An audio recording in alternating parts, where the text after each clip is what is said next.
Paldies jums!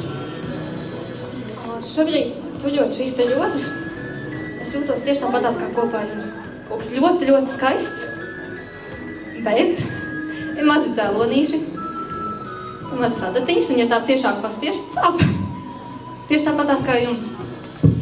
Brīdi savā pārliecībā, nelokāmi, zinu, ko vēlaties, un ticu, ka jūs arī sasniegsit.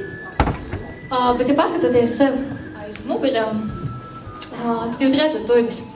Tās pašas, kas izrādē, bet mazliet citu nozīmi. Un uz durviem ir zīmīte.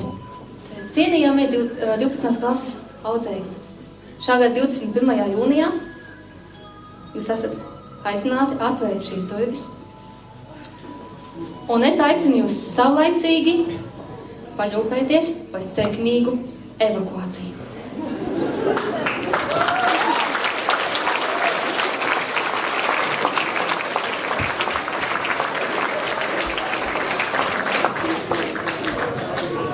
Atverot šīs durvis, jūs noteikti izvēlēsieties katrs savu ceļu.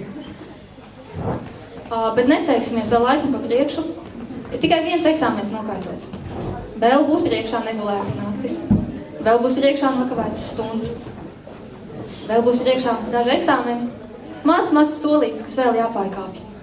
Es novēlu jums viss izdodās. Ejiet ar šo ceļu par izturību un galvenais mīlestību. Arī izrādi bija par mīlestību, nepazaudējiet to. Ticiet un mīliet, tad jums viss izdosies. Paldies jums! Jūs bijāt šis labākie!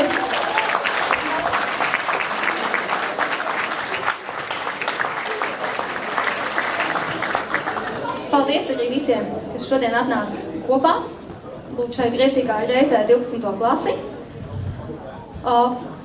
Šorīt klase paliks uz fotografiju, pārējie aicināt pievienoties otrajai daļai Kultūras namā. Vēl jauks visiem vakars.